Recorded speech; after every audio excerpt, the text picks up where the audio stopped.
Então, na nossa primeira aula, daquela videoaula, nós fizemos uma apresentação sobre o conceito de extensão rural e o histórico da extensão rural no Brasil. São duas videoaulas, né? Assim, para não ficar muito grande, porque fica cansativo. Então, nós trabalhamos o conceito, dizendo o que é extensão rural, e trabalhamos também o histórico, né? Como foi que se consolidou esse processo de extensão rural no Brasil. Então, a gente fez todo esse resgate e, no final, tivemos uma atividade. Ok. Agora, nessa mesma linha de reflexão, nós iremos trabalhar com o que a gente vai chamar de ah, os movimentos sociais no campo. Do campo.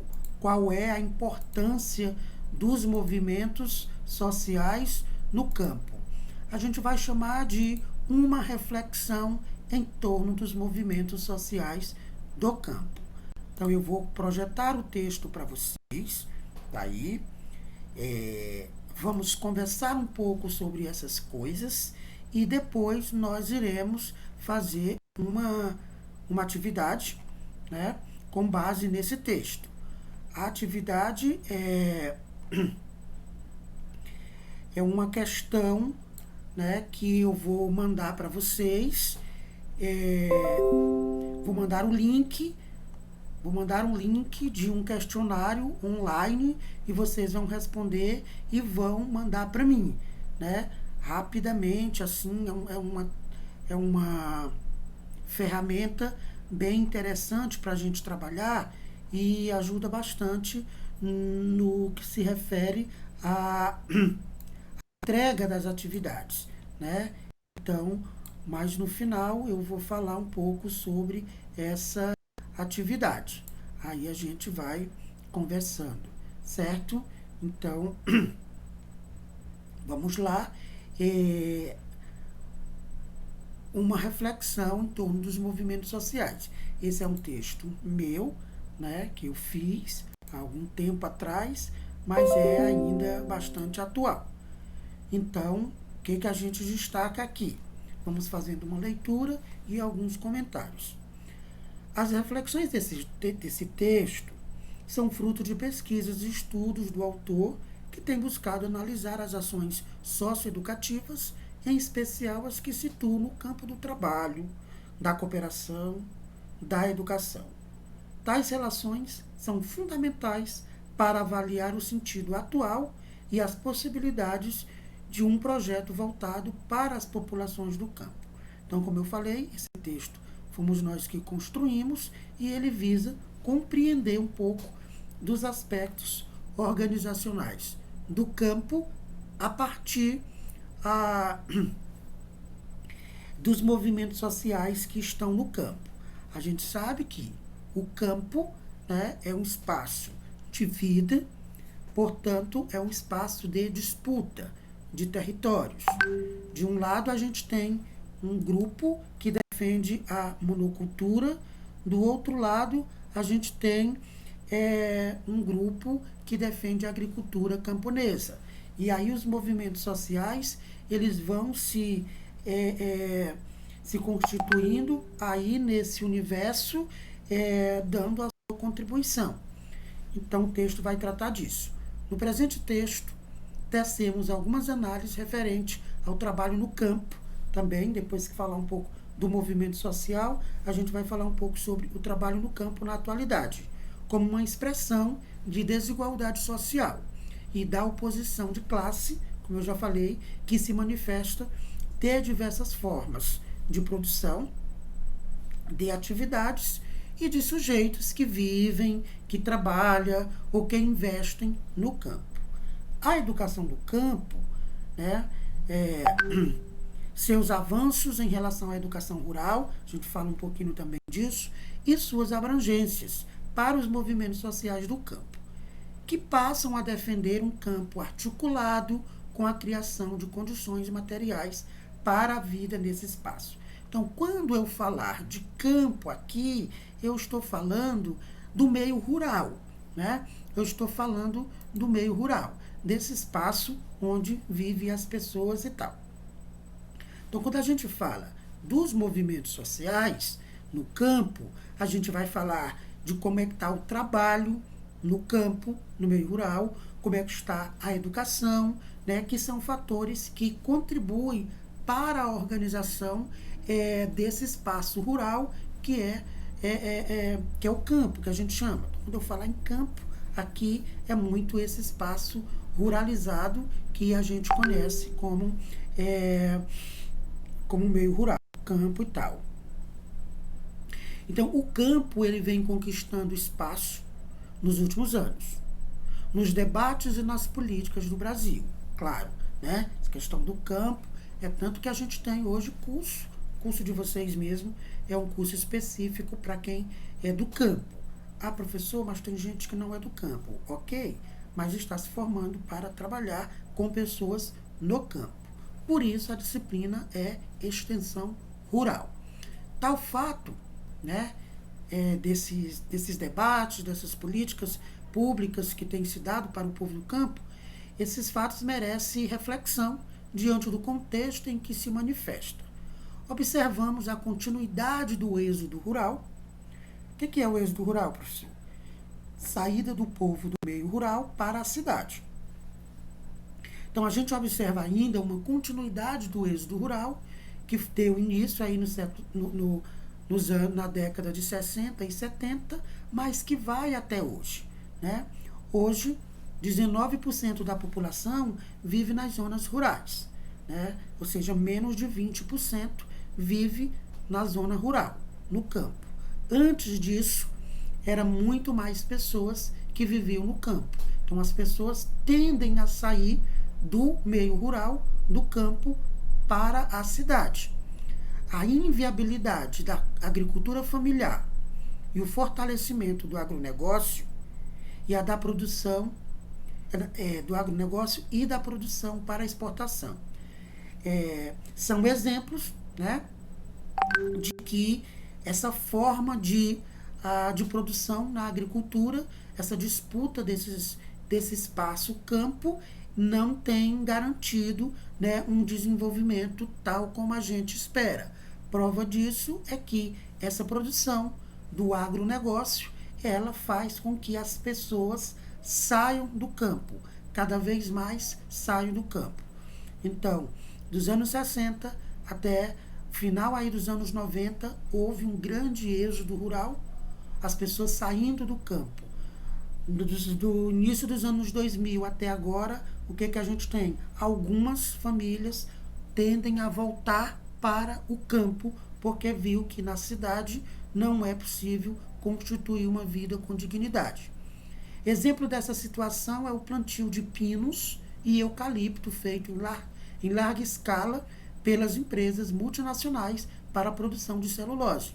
Aí, por exemplo, no nosso caso, aqui no Maranhão, a gente tem a produção de celulose da Suzano, né, que vai cada vez mais tomando territórios, invadindo, ocupando espaço que seria para a produção de culturas agrícolas e tal. E aí esse povo, né, tendem a sair do campo.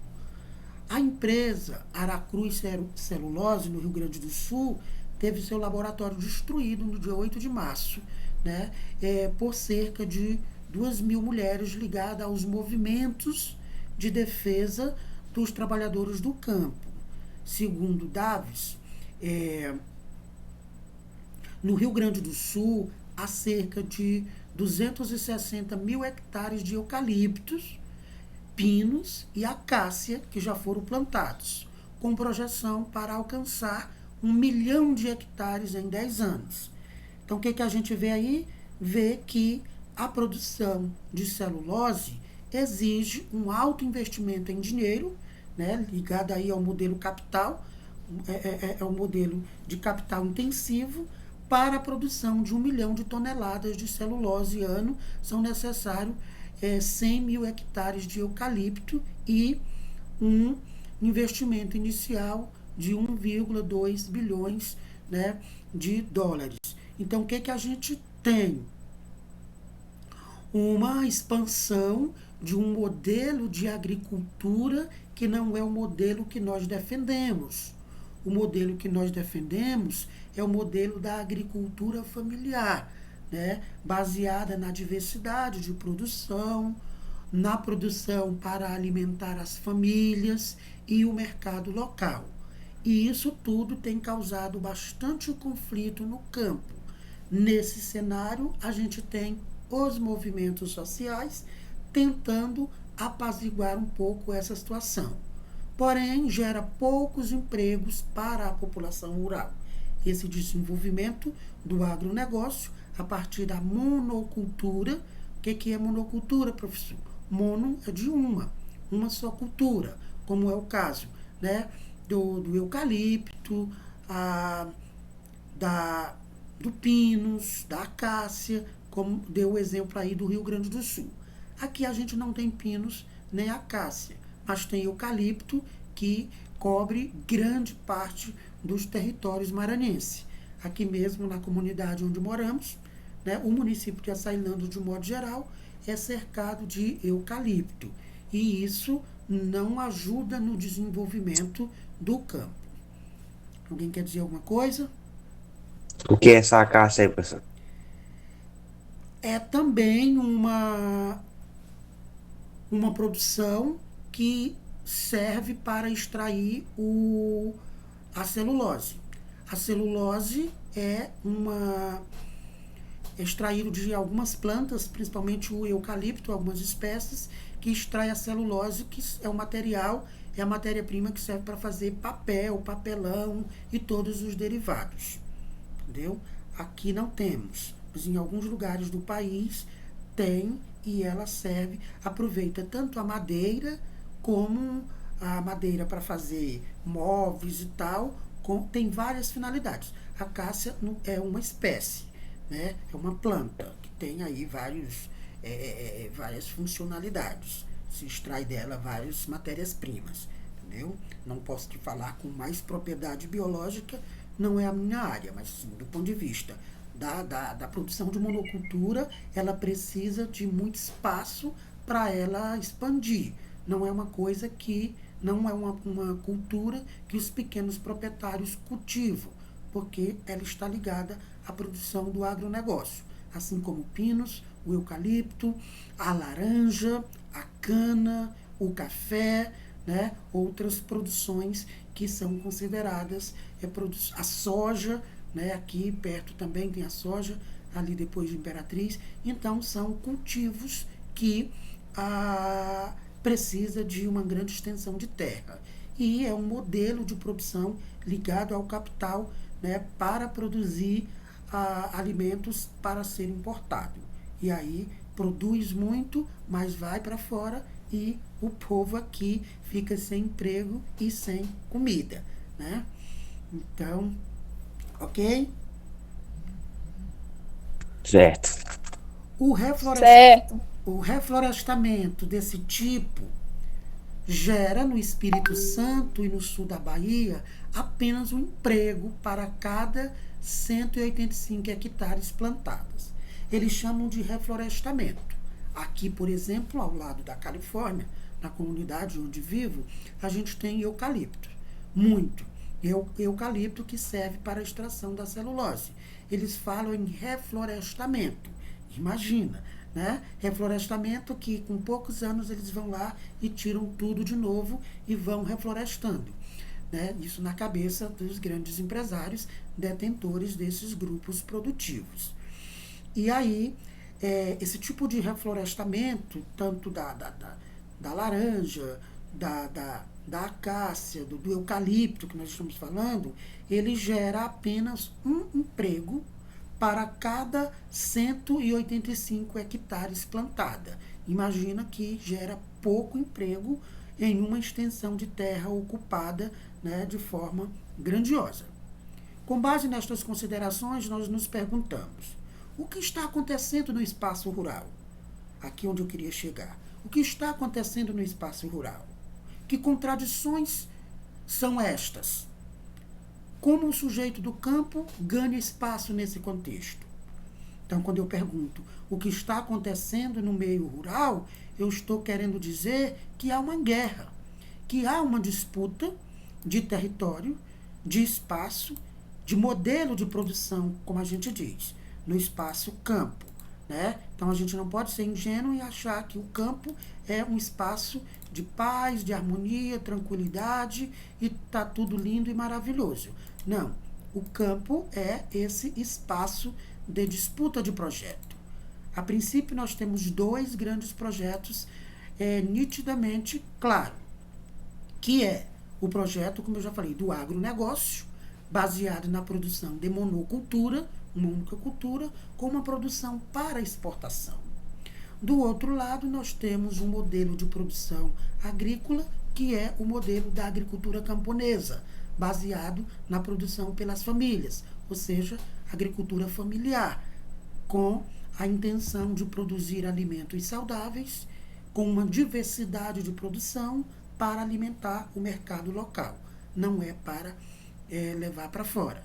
Ao mesmo tempo, garantir o emprego de várias pessoas, da própria família. Então, é isso que está acontecendo no espaço rural. Que contradições são essas, professor? É exatamente isso que eu estou falando. Modelos de produção que estão disputando esse espaço. Né? Há uma disputa de território, há uma disputa de modelo de produção, há uma disputa de concepção de campo e de homem de campo. Né? Aí a educação do campo vai tratar dessa questão do homem do campo. Né? Então, um modelo expulsa os camponeses do campo, né? Ficando apenas alguns para trabalhar ali, e no outro modelo chama o povo para morar no campo e produzir suas condições de vida. Então, são essas contradições. E aí, como o sujeito do campo ganha espaço nesse contexto? Bom, o sujeito do campo ele vai perdendo o seu espaço porque as condições que ele tem de produção é diferente das grandes empresas. Ou seja, há um processo de investimento de capital a partir das empresas e quem vai ganhando essa disputa são as grandes empresas ou agronegócio. E aí o sujeito do campo vai perdendo espaço quando ele não produz, quando ele não mostra para a sociedade a sua importância a partir do que ele vem produzindo. Né? Por isso a importância da gente estar sempre resgatando essa questão da agricultura familiar, agricultura camponesa. E que depois, nas próximas aulas, nós vamos tratar bastante disso. Então é preciso compreender que o campo não emerge no vazio e nem com iniciativa das políticas públicas. Não, esse desenvolvimento do campo que a gente tem, né, não é fruto aí de políticas públicas. Pelo contrário, o campo sempre foi deixado de lado, foi deixado às margens no que se refere a políticas públicas. Posso falar disso com propriedade, pois sempre morei no campo. Né? Sempre morei no campo, inclusive hoje. E aí tendo essa relação direta e é minha linha de pesquisa. Né? Eu pesquiso a educação do campo, desde sempre, da graduação, especialização, mestrado e agora doutorado. Então eu pesquiso a educação do campo e eu posso dizer que as políticas públicas para o campo sempre foram deixadas à margem. Então, nesse espaço aí, da emersão do campo, surgem as lutas, né, dos movimentos sociais. Nesse espaço, emerge a luta dos movimentos sociais, da mobilização dos trabalhadores, né, do campo e da luta social. Era aqui que eu queria chegar, porque o texto trata exatamente dos movimentos sociais e depois sobre o trabalho. Então, nesse espaço de disputa e por falta de políticas públicas é que vai aparecer, emerge a luta dos movimentos sociais, que vai mobilizar os trabalhadores para organizar a sua luta, para lutar por melhorias nesse espaço que é o meio rural, que é o campo. Então, é fruto da organização coletiva dos trabalhadores diante do desemprego, da precarização do trabalho e da ausência de condições materiais de sobrevivência para todos. Então, professor, como é que surge? Por que tem esse negócio de movimentos sociais? Porque os movimentos sociais é fruto exatamente dessa condição histórica que o homem vem se encontrando. Olha, o movimento social é fruto da organização coletiva.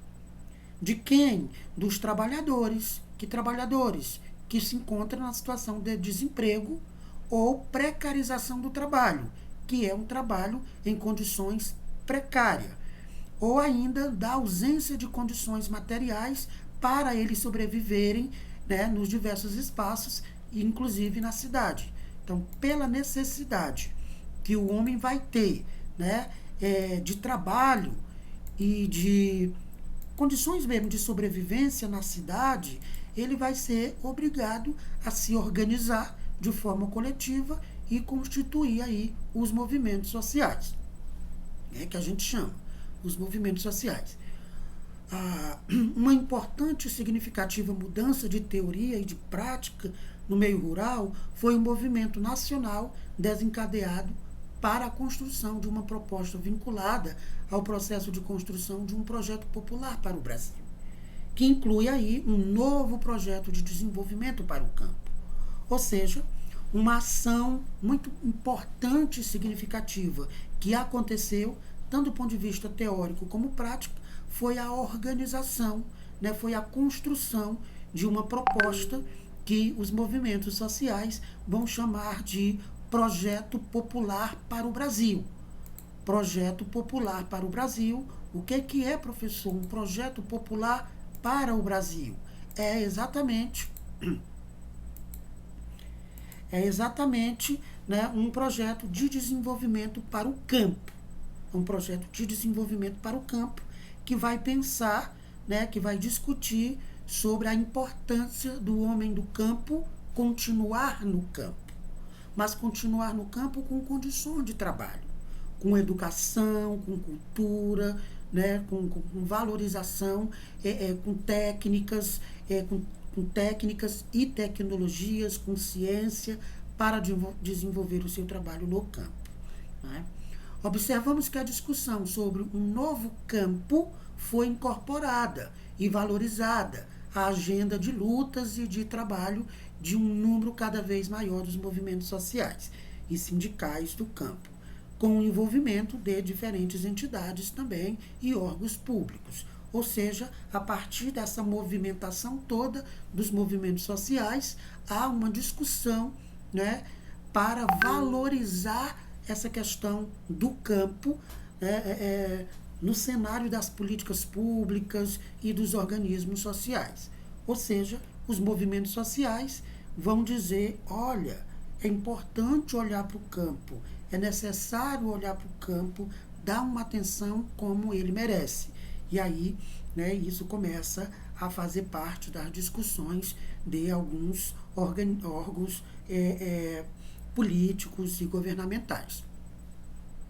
Um conjunto, uma conquista dessas organizações do campo foi exatamente no campo das políticas públicas que foi aprovada uma lei específica para a educação, né, de quem vive no campo. São chamadas diretrizes operacionais para a educação básica nas escolas do campo. Então, esse aqui foi um grande ganho, foi um grande avanço quando decidiram construir uma lei específica para as escolas do campo, né? Que a gente chama de diretrizes para as escolas do campo. Foi um grande avanço. E isso foi fruto das lutas dos movimentos sociais para dizer, olha, o povo do campo precisa de uma educação diferente. E a Casa Familiar Rural, onde vocês estudam, a Casa Familiar Rural é uma proposta que está dentro da educação do campo. Sem essa lei, não haveria casas familiares rurais nesse formato que a gente tem.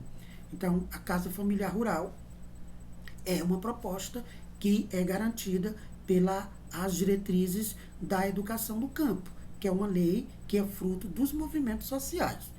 Então, essas diretrizes, essas leis, elas vão definir a identidade da escola do campo, né? Por isso que a nossa escola tem esse perfil, pela sua vinculação às questões inerentes à sua realidade. Então, essa escola tem que falar sobre a realidade dos alunos, da comunidade, ancorando-se na temporalidade e nos saberes próprios dos estudantes, né? Olha só como tem tudo a ver com a nossa escola.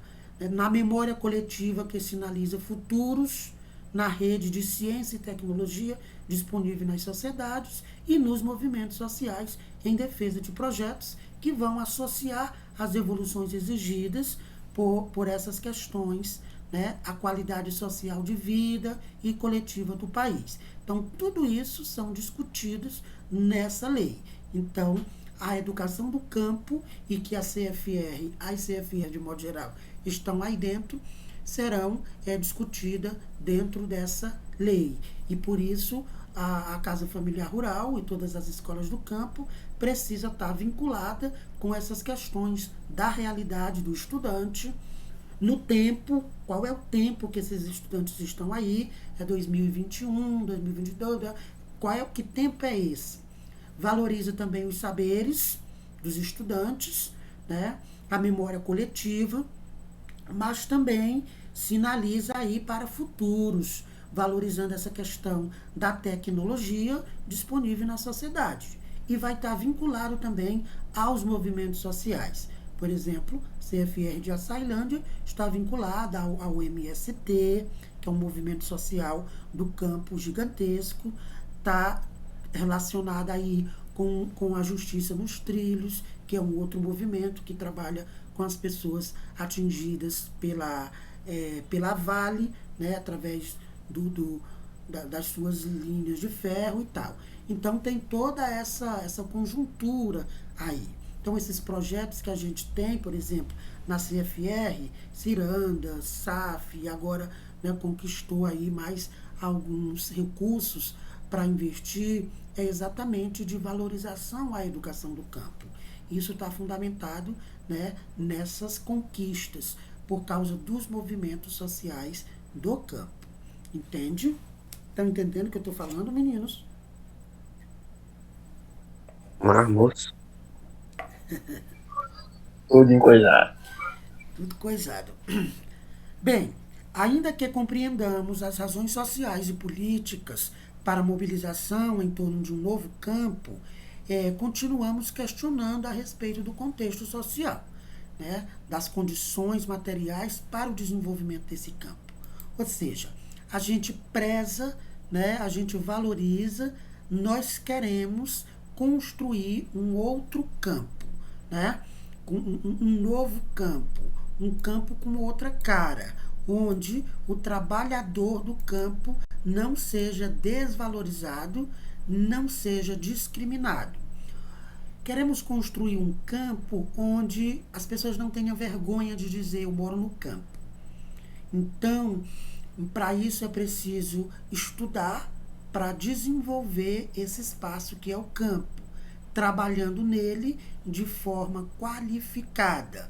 Por isso mesmo a CFR existe, as escolas do campo existem, para garantir que os indivíduos, né, adquiram conhecimento e viva no campo. Não queira sair do campo, queira ficar no campo, mas não é ficar do jeito que ficaram os nossos pais trabalhando no pesado, né? As pessoas precisam querer ficar no campo. Para isso é necessário, né, questionar a respeito desse contexto social e das condições materiais de desenvolvimento no campo. Porque se eu pergunto, né, principalmente para a juventude, quem é que quer trabalhar no campo? Ou, mais grave, quem é que quer trabalhar na roça? Eu não quero trabalhar na roça. Só o Diego mesmo. Né, trabalhar na roça. Então é isso. A gente tem que construir na cabeça das pessoas que é importante, é necessário trabalhar no campo. Agora, se pergunto, você quer? Não, eu não quero.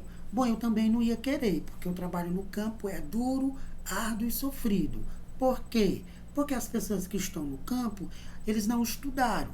Se eles não estudaram, eles não vão ter conhecimentos, técnicas para trabalhar no campo de forma a partir das tecnologias, a partir do conhecimento. Agora, quando a gente estuda, que se apropria desses conhecimentos, a gente tem a possibilidade de trabalhar no campo sem ser aquele trabalho duro e sofrido como vem sendo aí ao longo da história. Então, é nesse sentido de construir um novo campo, né, com condições materiais para o desenvolvimento desse campo. E essas condições elas vão se dar a partir do estudo, a partir do conhecimento. Imagina, né, que uma família que tenha um técnico, uma família que mora no campo, trabalha no campo, vai ter um técnico em agropecuária. Isso vai mudar de forma significante a produção. Depois vai ter um agrônomo, quando vocês estudam, vai ter um zootecnista, alguém com uma graduação nessa área. Vai levar esse conhecimento e a família e a sua comunidade começa a mudar o jeito de trabalhar no campo. Ou seja, vai perguntar, quer ir para a roça? Quero, porque o trabalho não vai ser desse jeito que vem sendo desenvolvido. Entendeu? Nessa direção, nós propomos uma discussão que articula o trabalho no meio rural com base nas seguintes questões. Né? Com base nas seguintes questões. Então, um trabalho do campo onde a gente possa pensar, né, o que caracteriza hoje o trabalho no campo. É aquilo que eu estava falando, o que caracteriza. Né? Ainda tem trabalho no campo de forma sofrida, de forma pesada. Então, quando se pensa no trabalho no campo, a gente, né, pensa nessas características. Outra coisa, qual educação é necessária ou requerida para este espaço? Bom, aí a gente diz assim, nenhuma, nem precisa estudar para trabalhar no campo. Então a gente ouve muito isso, que não precisa estudar para trabalhar no campo. Quem disse?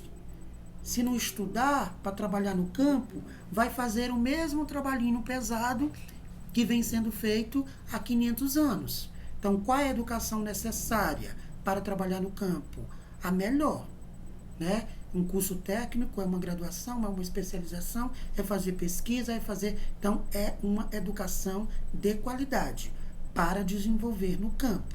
Porque senão vai fazer, se você não estuda, se você não detém as técnicas, você vai fazer o mesmo trabalho pesado que foi feito ao longo da existência do campo, né? Então, é importante pensar nisso. A outra questão aqui que é importante a gente pensar é sobre qual a participação dos movimentos sociais na criação de novas formas de vida, né, e da educação do campo. Ora, os movimentos sociais têm uma participação importantíssima aí, porque é quem vai levar, né, as necessidades do campo para a política, vai apresentar as necessidades do campo, certo? Então aqui a gente falou, até aqui nós falamos um pouco sobre essa questão dos movimentos sociais. E agora ligando com essa questão do trabalho, né? O trabalho no campo. Bem, no Brasil, o trabalho no campo vem se desenvolvendo num amplo e diversificado espaço, né? E abrange aí um conjunto de atividades, entre elas a agricultura, a pecuária, a pesca, o extrativismo. Existem várias formas de trabalhar no campo. Então, quem é o camponês? Quem é o trabalhador do campo? Todos esses que vivem da agricultura, da pecuária, da pesca, do extrativismo. O extrativismo aqui compreende, né, os castanheiros, os seringueiros, né, os açaizeiros, todo esse pessoal que vive da extração de algum produto na natureza, né? Além disso, diz respeito a diversas formas de ocupação do espaço, desde a produção para a subsistência até a produção intensiva de eucalipto para a produção de celulose, como nós já falamos, né? Isso explicita uma grande desigualdade social no país. Constitui, inclusive, um espaço de trabalho, de vida, de relação social e de cultura de pequenos agricultores. Então, o campo é um espaço muito amplo, tem muitas possibilidades. Possibilidade até de produzir eucalipto, né? Espaço de grande exploração de trabalhadores também, especialmente o trabalho temporário. São relações contratuais de pessoas que vagueiam pelo país para acompanhar os períodos de colheita, né, constituindo aí um trabalho sazonal, que, por exemplo, tem a colheita da cana, aí ele está lá, tem a colheita do cacau, aí ele vai para outro lugar, então ele vai procurando esses espaços, também é um trabalhador no campo. Então, o campo tem uma diversidade, né, de coisa, né, tem muita diversidade, tem muito tipo de trabalho, de vida, há muito movimento nesse espaço que a gente chama de campo. Então, é um espaço de terra para reserva, de valor, espaço de produção para o agronegócio, espaço de difusão de tecnologia, de modificação genética, né, que inclusive é questionada pelos ambientalistas, pesquisadores e agricultores, enfim. O campo é um espaço para o descanso também, para a vida tranquila, para o lazer e o controle da natureza, né? E o contato com a natureza, desculpa. Então, a gente vê aqui que o campo é um espaço vasto de possibilidades. E todas essas diferenças e opostas formas de ocupação do campo, né, desse espaço rural, indicam o quê? A presença de diversos sujeitos no campo, né? Diversos sujeitos, que aí vai ter também essa forte oposição de classes. Então, no campo, a gente tem diversos sujeitos. Tem o grande proprietário, tem o pequeno, tem o indígena, tem o quilombola, tem o seringueiro, tem as quebradeiras de coco, tem os pescadores, tem os atingidos pela vale, os atingidos por barragens, os atingidos por... Enfim, é muita gente que está nesse campo, né? Então, ele tem todas essa diversidade. Prova disso são os significados dados referente à violência em meio rural. Então, todos esses sujeitos vivendo aí no campo, não tem como dar outra, né? Vamos ter um espaço de violência, um espaço de bastante conflito. E isso a gente vai tratar depois em conteúdos específicos sobre a violência no campo, né? Então, a gente tem esse espaço. Em 2005, por exemplo, os dados da Comissão Pastoral da Terra, a CPT, apresentaram um crescimento de 106% de morte em consequência de conflitos no campo. No campo. 64 mortes em 2005, contra 31 em 2004. Então, esses dados já têm um certo tempo, mas a gente vê que aumenta, né, vai aumentando significantemente esses dados. E se a gente pega dados mais atuais, principalmente nos últimos 3 anos, a gente vai ver que há um aumento de morte no campo por conta dos conflitos existentes nesse espaço, por conta de muita gente e muitas atividades que são desenvolvidas aí. Bem, a injusta concentração fundiária, a não demarcação das terras indígenas e a não legalização da reforma agrária faz crescer ainda mais esses conflitos, portanto, o número de vítimas. Então, os problemas principais é esse, né? A não demarcação das terras dos índios, a concentração de grande quantidade de terra na mão de pouca gente, ou seja, os latifúndios, e a não realização da reforma agrária. Isso provoca muita disputa, muitos conflitos, portanto, mortes. Houve um aumento significativo de famílias expulsas da terra pelo poder do latifúndio e também do agronegócio, né? Então, várias famílias são expulsas, aí tem alguns dados, né, que não estão tão atuais, mas representa um pouco dinâmica, né, da expulsão e da exploração e dos conflitos que há no campo, né, por conta dessa questão da ocupação dos espaços e do trabalho. O século XX, especialmente a segunda metade, atravessa grandes transformações na forma de organizar a vida e o trabalho das populações rurais, né? Então, aí nos últimos 50 anos, a gente teve aí muitas transformações da forma de viver no campo. Assistimos a uma perversa penetração do capitalismo nas relações produtivas do campo, transformando e submetendo toda a produção ao capital, ainda que mantida as antigas estruturas fundiárias. Ou seja, o que a gente viu nos últimos anos? A chegada do capitalismo no campo, e isso vem mudando de forma grandiosa o jeito de viver das pessoas no campo. Porque de um lado expulsa, do outro explora, né? E uma produção muito baseada na monocultura, no avanço, né, da produção para exportação. Então aí a gente vai ter os avanços da exploração capitalista e o processo de modernização da agricultura, que vão se caracterizar pelo fortalecimento das unidades de produção, que são cada vez maiores e vão impondo, inclusive, novas condições baseadas no lucro, né? Uma vez que as culturas que utilizam insumos modernos e produzem para exportação ou transformação industrial têm um espaço privilegiado na balança comercial.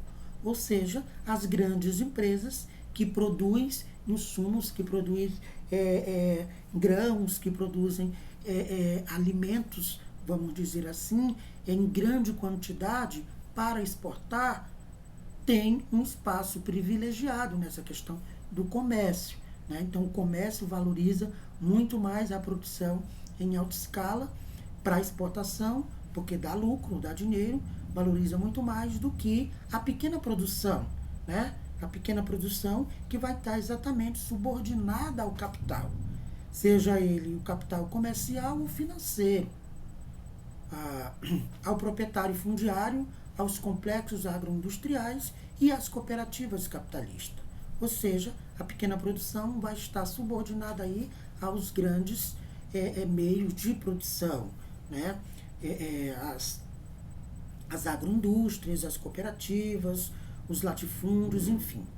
A agroindústria no Brasil desenvolve-se com uma extensão orgânica da estrutura industrial e é um dos determinantes básicos na redefinição do papel da agricultura e na acumulação do capital. Então, quem são os detentores das grandes agroindústrias? Né? Os grandes capitalistas, os grandes latifundiários, né? Para beneficiar essas matérias-primas para transformar em mercadoria, em alimentos, né? E exportar também. Segundo esses autores, as políticas de modernização subsidiada pelo Estado promove a capitalização dos processos de trabalho rurais, como também a mercantilização crescente da agricultura de pequena escala. Ou seja, cada vez mais as grandes empresas vão promovendo o processo de capitalização, vão assumindo, vão tomando para si as pequenas empresas, né? As pequenas formas de produção. O objetivo da modernização é exatamente transformar o latifúndio, que é o símbolo da agricultura primitiva, local, numa grande empresa capitalista.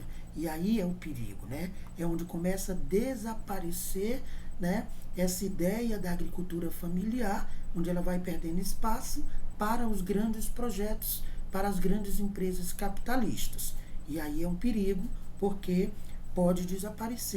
vai desaparecendo os pequenos proprietários e vai desaparecendo esses alimentos diversificados que a gente tem no mercado. Daqui a pouco a gente vai ser obrigado a comer as mesmas coisas. Na verdade, já somos, né? Somos salvos por algumas experiências, os assentamentos, algumas pequenas propriedades que ainda produzem vários alimentos ao mesmo tempo. Então, essa modernização da agricultura, ela acentua ainda mais a concentração da propriedade de terra, porque para produzir de forma expansiva precisa de muita terra. Aí os latifundiários vão se apropriando cada vez mais da terra. E aí a desigualdade social vai surgindo no campo, né? Com o alto preço de destruição da agricultura familiar, isso que eu acabei de falar. Também com a devastação e a degradação dos empregos rurais. Vai acabando com esses empregos rurais, promovendo miséria da população rural e a deteriorização do meio ambiente, porque esses grandes projetos não estão nem aí para a questão do meio ambiente. Nesse sentido, é preciso considerar que as fronteiras entre o rural e o urbano já não são claramente observadas e identificadas, ou seja, não se sabe até onde vai a cidade, até onde começa o campo. Aí uma mistura já entre campo e cidade, porque o campo está cada vez mais expandindo essa sua forma de produção e ocupando mais espaço. Assim como na cidade, as populações do campo convivem com o desemprego, com a precarização, com a intensificação e informação do trabalho e a carência das políticas públicas. Aqui tem uma citação que vai reforçar o que a gente está dizendo. Porém, contrário a isso, para a gente ir terminando, contrário a isso, na contramão do processo já consolidado de capitalização das relações de produção no campo, se faz, né, que se fez concentrando ainda mais a propriedade. Aí temos os movimentos sociais, né, que levantam a bandeira da reforma agrária, propondo que a redistribuição da terra e das riquezas e a ocupação das áreas consideradas improdutivas, e vai exigir trabalho, escola para os seus filhos. Aqui é onde os movimentos sociais vão fazer as suas lutas, né? Como é o caso de o maior movimento social da América Latina, que é o MST, que é um dos maiores, né, movimentos sociais que luta pela distribuição das terras e pela distribuição das riquezas e para distribuir as áreas improdutivas, ao mesmo tempo exigir trabalho e escola para os camponeses que estão na cidade em condições precárias, certo?